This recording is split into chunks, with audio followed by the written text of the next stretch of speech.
What is up, everyone? Welcome back to our channel. Welcome back to Tech Man. So today we're going to talk about how to get rid of echo in Premiere Pro. So as you can see, we are inside an Adobe Premiere Pro. So the first step is to click the Window tab at the top of your screen. In the Window tab, click Effects. Now type in the search bar over here. In the Effects tab, DeReverb, and drag it to the audio.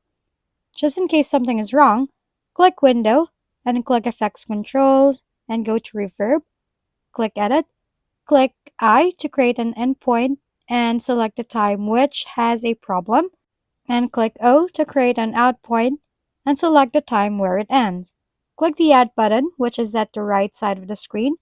While we are still in the Add button editor, click on Loop Playback to make your editing less strenuous. Now compare. Let's go back to the reverb. As seen in my video, you can vary it. After doing that, make sure you're not just changing the processing focus unless you're pro.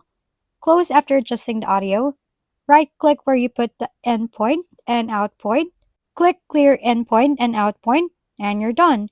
That's how to remove echo in Premiere Pro. If we've been helpful, kindly give us a thumbs up.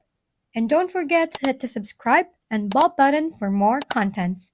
For any questions and suggestions, comment down below.